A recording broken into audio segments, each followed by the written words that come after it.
Hello everybody, and welcome to this presentation of the European Research Center for State Building and Anti-Corruption, which is a university-affiliated research institution in Berlin, from where we broadcast today.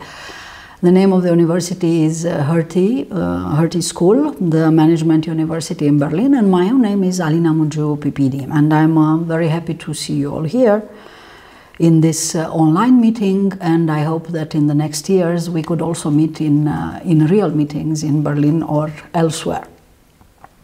Now what we are going to try today is to initiate a series of meetings where we introduce you to the last generations of tools in evidence-based for anti-corruption. The reason why we are in the privileged situation of doing so is due to very generous research funds that we had from the European Union, but also from other donors like National Endowment for Democracy, which enabled us for the first time to create a generation of objective indicators, a broader generation of objective indicators, and in the same time to connect across various databases that we created. I will therefore go through a succession of slides in this introductory video. This is a tutorial on how to use a number of data repositories, what do they tell us, and where to start in order to assess your own situation and start designing your own anti-corruption strategy. This is the first of a series of 3 tutorials, and in the second and the third, I will go more into types of strategy themselves. What I want to do today is just simply a little bit show you what kind of data exists out there, because this kind of data did not exist 10 years ago. I will now start sharing my screen and moving to this kind of data that we have created. And let me just give a little bit of warning at this point.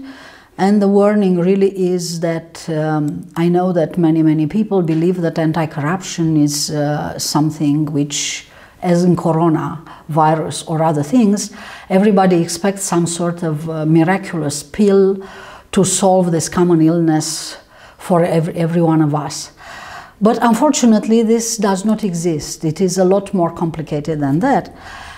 In fact, what matters a lot is who is each of us, where we are placed, because despite the fact that corruption is such a common suffering of everybody, in fact, it is really very important what perspective do you have when you handle corruption. And the perspective that I adopt is quite different from the mainstream perspective on corruption. In other words, I take, so to say, the Mowgli perspective. I am looking from the perspective of someone who is not overpowerful and who cannot make all the other people do whatever that person wants. Because if we would have a situation like this, then corruption problems would be very easy to solve indeed. But they are not. And therefore, what I'm trying to do to you today is not at all to give you some sort of a comprehensive list of things that you can do against corruption, or this kind of 5 years work plan that you can engage in and solve the corruption of your country, or anything of the sort. What I am trying to give is something in a way simpler, and on the other way far more complicated.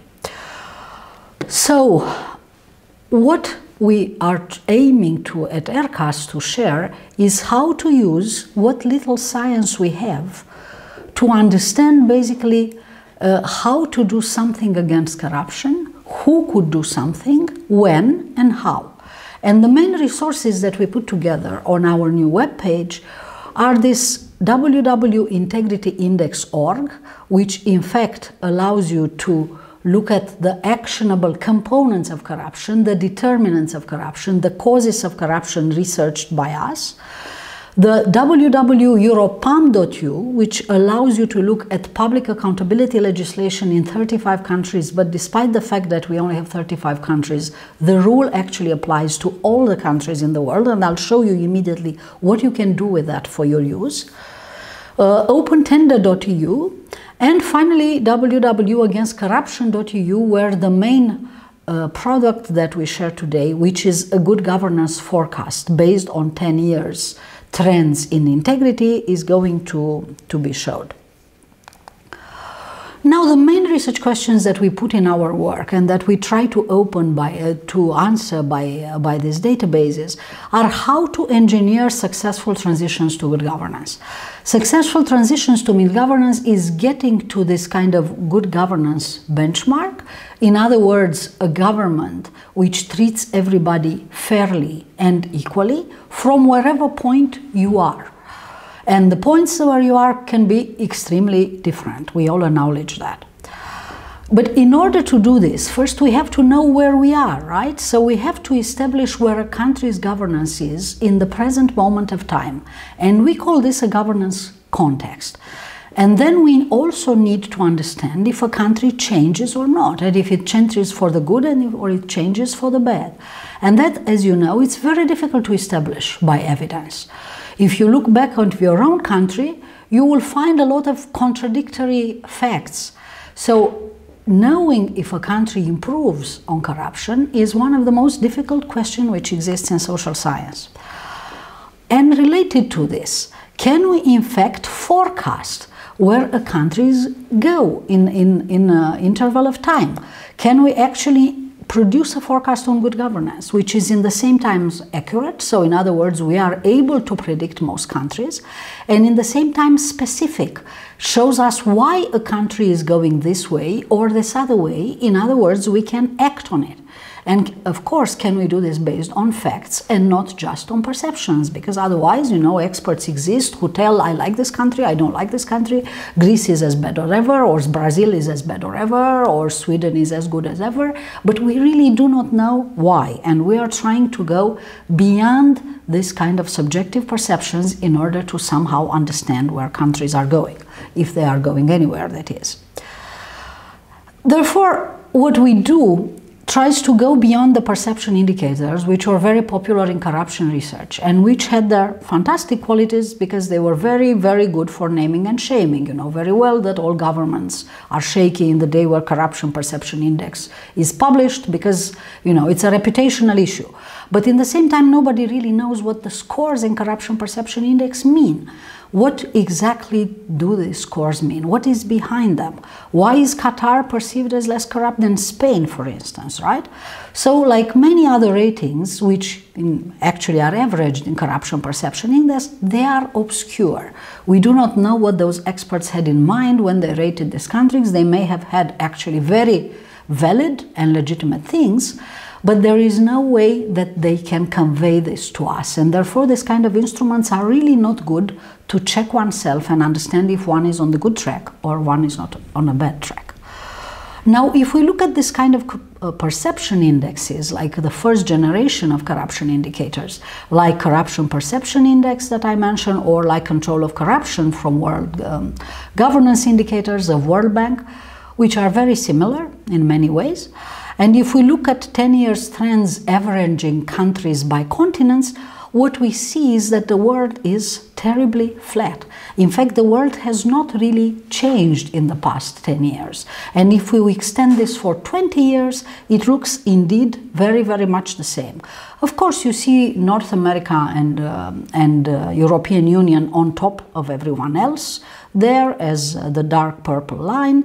And you see a little bit of evolution in the green line. It's the only line which has a lower starting point compared to where it gets, and that is East and South Asia and the Pacific.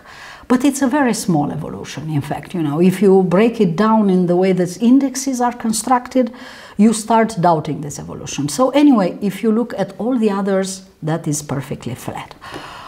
And of course, there might be two reasons why this happened, and what I try to argue is that these two reasons are both true and simultaneous. First is that governance really changes in a very, very difficult way and over a very long interval in time. So governance lags, or if you want better, quality of governance lags.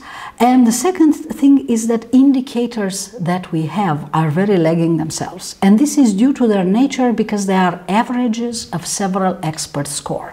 When we construct these indexes and these averages, we have to normalize the scores, and this makes it very complicated that they show much change year after year, or that we can very much trust the changes that they show if the changes are small. And changes, unfortunately, as I just told you, are very small. Now, historically, in order to understand a little bit the tools that we developed, I will try to explain to you how countries came to be well governed. And we have three ways by which countries reached good governance. The first, the classic way, documented mostly in history books, but also in my book, Quest to Good Governance, is the way of enlightened despotism. And this is how countries like Denmark, Prussia, and in our times Botswana or Rwanda developed merit-based bureaucracies by control audit agencies, and in fact by the work of monarchs who wanted to impose restrictions and controls on the rest of society.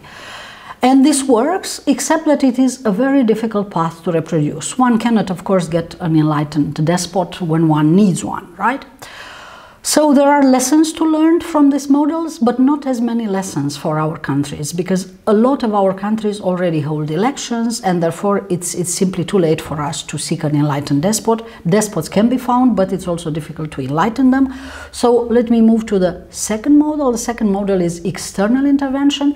There were countries which actually evolved due to the fact that they were occupied by a country which had an interest to help them develop, right? And this is the Swiss example, which I give in my last Cambridge University Press book. Switzerland was occupied by the French repeatedly. The French, in fact, sold to Switzerland their first modern constitution, and this first modern constitution introduced the essentials of good governance. So we look at Switzerland like it's a homegrown miracle, but it is actually not. You know, some designers in Paris, in top with Napoleon Bonaparte, offered to Switzerland on a plate separation of power, federalism, and cancelling of privileged groups and privileged legislation, which made Switzerland a highly unequal country when this happened. Now, external intervention, as you know, was tried a lot.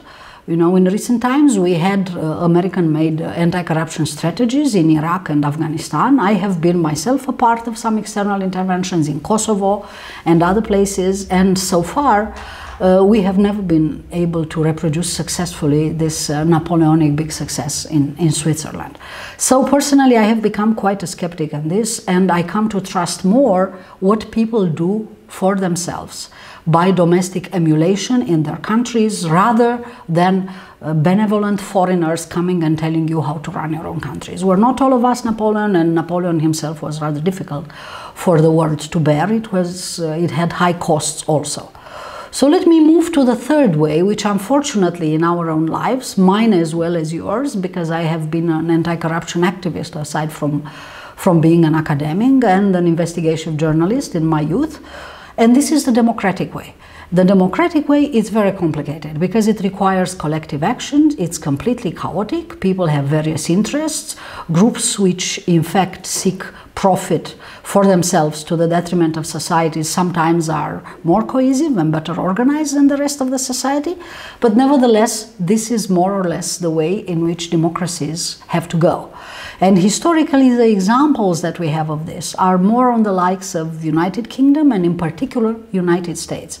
In other words, countries which held elections first, and they started to build a bureaucracy autonomous from private interest afterwards. And that, of course, is very complicated because whoever comes to government tries to use the government in order to satisfy themselves materially and their constituencies. Therefore, the very simple question, could we not just lay on our backs and wait for modernization to do this for us? Could not a country just develop, and as it develops becomes richer, and as it becomes richer it becomes better governed? Well, it doesn't work so. If we look at historical example, we actually see that the two essential phenomena which explain good governance travel two very contradictory ways. On one hand, power discretion, which is what gives corruption, the ability of people to profit from office. Why? Because they can abuse their power. And it's true that power discretion in the process of modernization decreases. More and more people become empowered after just a small group of people control the state. So this is good, right? Political modernization is good for control of corruption. But then another phenomenon happened, which is that during modernization, the state, which was extremely limited, had limited function, raised very little money from people, and was rather based on patriarchal relation between people, the state becomes bigger and bigger. Modern states collect a lot of money, or try to collect a lot of money from a lot of people, and in the same time they promise they will deliver a lot. They have quite a lot of functions. And the more power the state has and the more money the state has, the largest the possibility of abuse, the largest the possibility of who controls the state, spoiling public resources. And these two processes, therefore, going in opposite direction, it's not an easy way. Modernization does not by itself solve the problem of corruption. It remains this big collective action problem. Societies have to control whoever comes to government in order for the office holders not to profit from control of corruption. And here I come to, therefore, what we could come in kind of, contemporary indicators terms, an approximation of this historical model that I just described to you. And this would simply describe control of corruption as some sort of balance. On one hand of this balance, there would be the opportunity to spoil, the spoils existing out there, right? And this is what we call resources for corruption. And there are two types of resources for corruption. One is basically power discretion, power of those who are able to either have office or reach those who have office to take more than their due share, and material resources existing around. On the side of the constraints, on the other hand, you can find the judiciary, which is autonomous from people who are in government, but also from other vested interests, so who only judge cases based on merit, a free press, and a civil society which is able to defend itself and keep rulers to account. Now, how do we actually proxy that? Now, what is a proxy in social science is in looking for a real indicator, a measurable indicator to stand in instead of a concept. Now, power discretion, we proxy it as a red tape or preferential legislation. A kind of legislation which actually exists to create barriers so that the wise people, the connected people, people with connection to the government can go around these barriers because they are privileged, and the rest of people actually are deterred or they have to pay bribes to get normal access. And lack of transparency. Now, under material resources, we have quite a lot of things. Discretionary spending, foreign aid, natural resources, preferential subsidies, concessions. And we cannot put all of those, and some of those we cannot control. I mean, they have to go on. Poor countries have to continue receiving aid. Not all the money that a government spends can be very, very clearly put into universal categories, like, let's say, grants for bright kids who know mathematics. No, one also has to build roads, one also has to build airports, and once you build roads and airports, quite a lot of discretion appears, quite a lot of resources for corruption appear. So the way for us to proxy all these material resources for corruption is simply by fiscal transparency. This has to go on, but we also have to see it going on. We have to have it out there for citizens to be able to control their own government. Now, on the side of constraints, we have two things.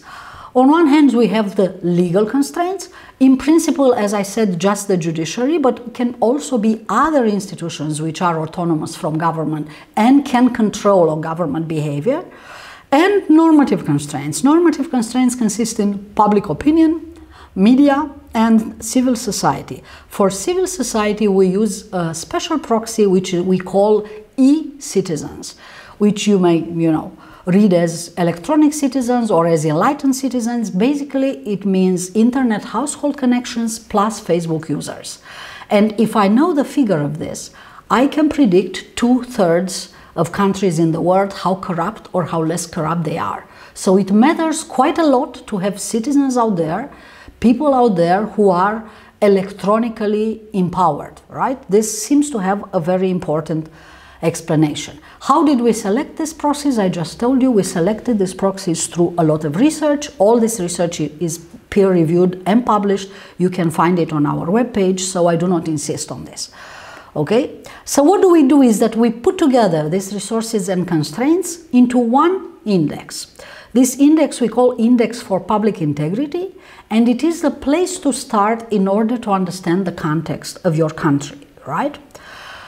Also, you have to keep in mind that what we put there and what you find on your webpage and exists for 119 countries. So the first thing to do as I speak is to open up this webpage and to try to see if your country is actually there. And if it misses, I will explain what countries are missing from that. The first thing to tell you is that we do this at national level because the national indicators are easier to find. Also because good governance tends to be roughly at national level. This is the level of policy making, and this is the level where the balance is historically set. But this is not an absolute finding. You know, some countries are more complicated, larger, more diverse. Also, some sectors are more prone to corruption than others.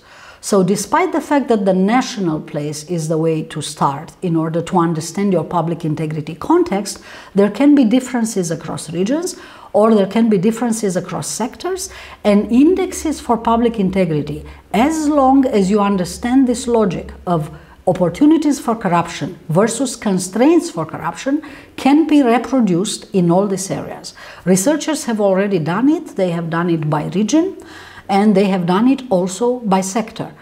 You can definitely change those proxies as long as they stand for the same thing and they respond to the same logic. If you ask ourselves how these go together into one index, well, the answer is that they have a rather equal contribution. When we weighted them, we came to the concept that they are not so very different from one another, and therefore we decided in the index aggregation to give them an equal weight. However, we are going to revisit this every few years, and we are going to improve, also hopefully due to feedback from you or to people like you who will watch this video. So this is just, you know, work in progress. Right now, as we speak in 2020, the public integrity context just comes out of these factors equally weighted, each of them produced by a different source, not just by us. And therefore, you can, when you look at the 6 components of the index, presume that each of them has an equal importance. All right, this is how the index looks on the website. Those of you who have not opened it yet, please go ahead and open it. The reason we do not do it for 180 countries in the world as yet is the reason because fiscal transparency is very complicated to measure. And one thing that we're interested in is in expanding the number of countries by applying 12 fact-based questions, which simply ask you to check some things on the web. And the moment when we have these questions answered, we can expand the index for more countries. Now, if we click on a country on the index, and we start here to understand how our resources can help, you can very easily see that the country emerges compared against the rest of the world, against the continent, and against countries in a similar income group. Because of course it is not fair to compare a country like Ghana with a country like UK. Ghana definitely is a poor country, has less money to pay judges, has less money to pay civil servants, and therefore it would be really, really very difficult to have as high judicial independence, let's say, as UK has. Right? So we compare countries against similar countries, countries from the same income group. So what you see both on the left and on the right is very much this, is how the country is placed itself against others. You can also see each component measured on the scale from 1 to 10, as the index is also measured. And therefore you can very well see the performance and see where actually the country is not doing well on this balance. Right? Where a country is not doing well on the balance, for instance, the country that I'm looking at, I'm not calling names, has only a score of 4 on judicial independence on a scale for 1 to 10. This is definitely not very well, right? It also ranks 37 out of 42 of its income group. This actually means that this is a laggard country. All right, so you can look and see where in this complex integrity framework, where if we take all these components put together, we can predict all the countries in the world. All right, so if things are wrong here, it really doesn't matter very much what countries don't or do. They have to fix this balance. Now, in this point, you may very legitimately ask, don't we miss something essential here? Why are we looking at these things instead of just looking directly at what is of interest to us? Why don't we just measure the action against corruption, you know? How strong laws are, for instance, how many people were arrested last year? I mean, things like this. Instead of going, you know, for freedom of the press and other things, which definitely sound important, but not so directly related to the problem. Well, we also do that, and this is the second resource that we offer to you. For 35 European countries, we do look at what we call public accountability mechanism, using a framework created by the World Bank that was developed by us for these 35 countries more in depth. But these things do not really measure corruption. They do not even measure corruption risk. I'm not saying that they're not useful. I'm going to show you, in fact, how they can be used.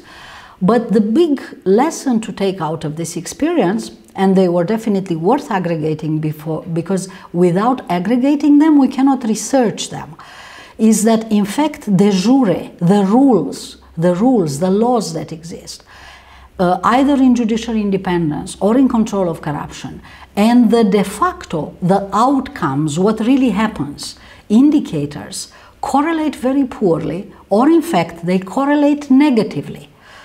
In other words, the most corrupt countries have the most laws presently, and countries which have among the least judicial independence, at least in Europe, have the most guarantees of judicial independence in their constitutions and laws. I know it sounds counterintuitive, but this is how it is, and this is why we do not measure control of corruption by this kind of tools. In fact, what we find is that the best governed countries in the world have very parsimonious anti-corruption regulations, because roughly they did not reach their good balance by regulation, but by other means. Europam looks at these 5 mechanisms: freedom of information, political funding, financial disclosure, conflict of interest restrictions for officials, and public procurement. And you all know that these are the key areas actually of public accountability. And this data is available for European Union and other 35 countries. The way it looks is that you can see again each of them, how they do on each of these indicators, and they are also aggregated into one. And the more extensive, the thickest the regulation is, the more scores we give it. Very simple. If you have immunity restrictions, if immunity is easy to lift in order to prosecute for corruption officials, the more categories that you can lead immunity, for each of them you get 1 point, right? So one high score on this actually means that you have a very extensive legislation covering everybody. So the highest the scores, the better you are doing, but the better you are doing de jure. Now, however, what you see here is this is how Europam EU displays itself. If you are from the European country or wherever you are from, actually, please go ahead and open it.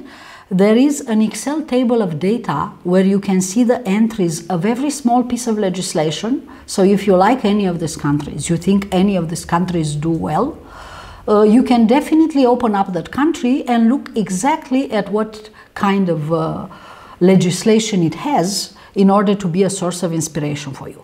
You see here Germany, for instance, which enjoys quite a good reputation, and if you look at Germany, you will actually see that Germany is under the average on political financing. Germany has 58 and the European average is 67, is completely under any European average on financial disclosures, the place where politicians actually publicly declare their assets when they enter office and when they leave office. It only has 24 out of 50 points.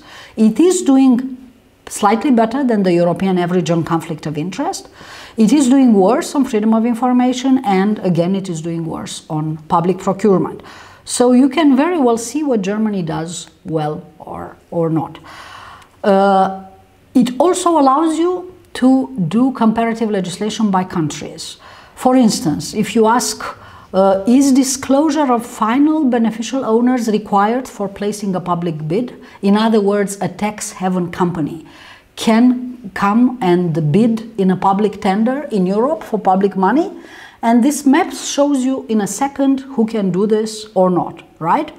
And it actually shows that just a very few countries in Europe, Sweden, Romania, Hungary, and Lithuania, make disclosure of final beneficial owners required.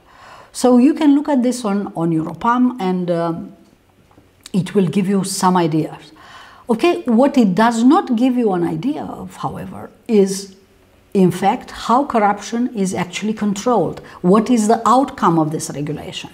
And that is why I warn people very much against going around and just adopting legislation, because if you take our Europam and you correlate the Europam with corruption, actual corruption in these countries that we proxy in various ways, you will in fact discover that, as you look at this slide of conflict of interest achievers and laggards, which basically means legislation of conflict of interest, and you will see that countries which are really problematic, and we know they're problematic because in Europe we have very good procurement indicators. So we are able to show through Open Tender EU or through the Single Market Procurement Scoreboard, we are very able to show what countries have non-competitive tenders, tenders with a lot of red flags, so very corrupt tenders actually. And some of the countries which have this situation, like Croatia for instance, or Romania, are actually on top of rules, on top of conflict of interest legislation. While countries like Denmark, for instance, as you can see, or Norway, have in fact very, very little legislation. They are actually like laggards, as you can see in this graph. And how did we do this graph? This graph is simply you have to look at legislation and correlate legislation with actual performance of legislation, which is a very, very different things. In general, all Europam confirms the same rules. Basically, it shows that countries with problems, with corruption problems, have the thickest regulation, which maybe is as it should be, but then we should look in time and see if the regulation really helps them to change this. This is the same for financial disclosures. Again, for financial disclosures, you see that Bulgaria, Baltic states, Romania and Serbia have like top regulation on financial disclosures, very drastic forms that the officials have to complete and publish, while countries where corruption is very well controlled and has been so for a while don't have financial disclosures at all. All right, so champions on financial disclosure are also champions of corruption, and this is why this is interesting, it is informative, but it is not to imagine that just by adopting regulation you will get somewhere. In fact, what we find out, and this is why context is essential and context indicators, is that financial disclosures only work where freedom of the press is thriving. And the reason why our financial disclosures, which have now over 160 countries in the world have these anti-corruption tools, they have not succeeded much, is that many of these countries do not have freedom of the press, or because freedom of the press has been globally regressing. What you see here is just the European chart, but it's been the same globally. Freedom of the press has been going down for the past 15 years, and therefore financial disclosures, even if countries adopted them, they cannot very much work because they do not work by themselves. They work by broadcasting, they work by naming and shaming. Same thing with party finance regulation. I don't insist anymore. The most corrupt political systems have in fact the most extensive party finance regulation. And again, from our research, again, all this research is published and you can find it here. I just, give it here as hints to you. Party funding restrictions, in fact, only reduce corruption where judicial independence is very high. Otherwise, they increase corruption. So what is important? Why do they increase corruption? Well, because people, if there are a lot of restrictions, they no longer do it legally, preferentially and legally. They simply start carrying money around in suitcases. So you push them into the dark area. And we do not want to do that, right? We do not want to do that. Okay, so when you look in the end of day of Europam, you have the very nasty surprise to see that a country like Hungary, which is in the news by the way in which the leader of this country manipulates resources, it's official European investigation there, nothing new that I tell you here, uses resources, including European funds, corruptly in order to buy electoral support. This country is actually doing far better, has far more public accountability tools than a country like Finland, which is on top of the world on good governance regulation. Finland is in fact trailing behind everyone else in all kinds of regulation except one, transparency.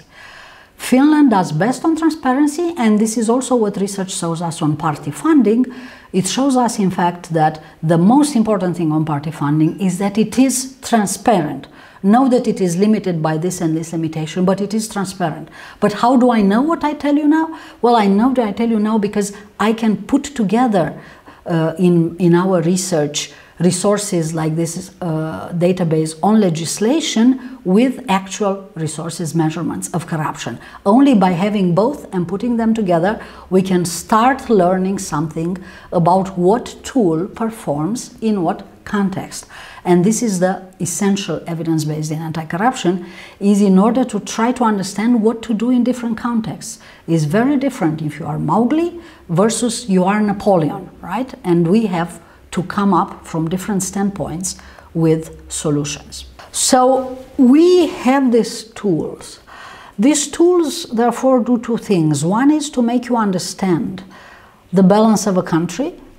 And if the balance is wrong, you understand why nothing of what you do, because you may do a variety of things. People are not idle. You may see a lot of action. Some of this action will be very hypocritical. Let's say government adopts a lot of laws, but there may also be heroic actions. There may be journalists who publish things. There may be civil society doing stuff, but still the country doesn't change, all right? And you see from actually one glance at IPI why a country doesn't change. Because you see the situation of the balance, right? You see, for instance, that if civil society is, if e-citizens are very low, it simply means that there is insufficient demand for good governance in that country. Even if somebody, heroical managed to set themselves on fire and attract attention, they simply cannot compensate for the absence of this demand for good governance every day in every constituency, in every community, because this is how good governance came about in countries which have it. It came about by demand. It came about by villagers preventing the mayor to do these things in the same way that journalists in the capital prevented the president from doing bad things. And this, if this is missing, just legislation really doesn't help, because legislation in such contexts will simply not be implemented. Now, if the balance already tells you what is wrong and what should be fixed, and this fixing is really, in many ways, not easy to do, because some of these things are built in quite a long time, and they require considerable resources, right? You cannot get from one day to another a developed civil society. Having internet household connections, in fact, presumes a certain degree of development. But what I argue is that investment in this area is actually an investment towards good governance. So donors who give money to give internet cafes or to give, in these times of crisis, give laptops to every child, in fact, contribute directly towards good governance. All right, but how can we forecast what countries do? So in order to forecast where countries will go, how, if they change, in order to understand if a country's anti-corruption strategy yields results or not, we move to the forecast, which is the most recent addition to our WW Against Corruption page. And the forecast is based on these three things. One is the 10-year trends of IPI. Remember that I told you that it's very difficult to compare across years the corruption indicators due to the nature of their statistical constructs. So in order to make it easy, we look at the 6 components, the 6 causes of corruption, or lack of it, in a disaggregated way. And we look at it for 10 years, right? And this already tells us something. On the other hand, we cannot just base the future only based on the past. This would be really terrible in many ways. It would simply mean that You know, there is a 100% path dependency, and if you are not doing well in the last 10 years, you're not going to do well in the next 10 years as well. And that's not true. Unfortunately, to a large extent it is true, but it is not true in full. So what do we do more? More, we look at what I just mentioned. We looked at the most recent value for e-citizens as a proxy for demand of good governance. Because if a country already has a critical mass of people who will not put up with the rules of the game anyway, if the rules of the game are crooked, this is an indicator that things will move faster, right? And on this, we just look also for other indicators beside ours, but which measure the same thing. For instance, Global Corruption Barometer has a question on approval of government anti-corruption policies, which is quite good in order to understand if people themselves think that what goes on helps or doesn't. And finally, we allow for accidents. We allowed for contingencies. We surveyed for the 124 countries that the forecast covers. We looked at the most recent political events. This might be elections, it might be civil war, it might be impeachments, things like that. So the process of putting together the forecast is this. We start with the 10 years trends in IPI. We come with a list of countries and we see how countries behaved in the last 10 years.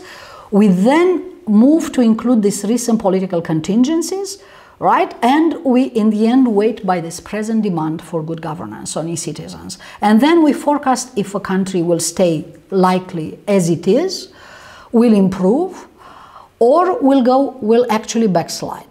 Right? And this doesn't matter very much for countries which are doing very well, right? Because we also look at countries which already have control of corruption, but it is quite significant for countries which don't have control of corruption. Now, the trends fast are just 19 countries we found that actually seem to be on the upward trend, 10 are downward, and 95 do not move at all. And what you're going to find on the map is an explanation of this trend as a legend. You will find all the disaggregated data is underneath the chart. Just click on it, right? And these are the countries, more or less, the upward countries and the downward countries. I'm not going to lose time on this because you can find them on the website. And of course, this is going to change in the next years. So you can yourself now click on the map and open absolutely any country. You will also find there a feedback form, which, if you want, please go ahead and tell us your opinion. Tell us if we got it wrong on your opinion or if we got it right. If you have more data, essential data that we think we somehow missed, please go ahead and attach it. The form allows you to do that. So the form allows your full participation and crowdsourcing into this forecast. And again, the forecast is just where we expect the national governance to do. It's not a judgment on the people who do anti-corruption in this country, right? Now, this is just, you know, the way to put it together. Now, what can you get out of it before plugging in debt, you know, into a country?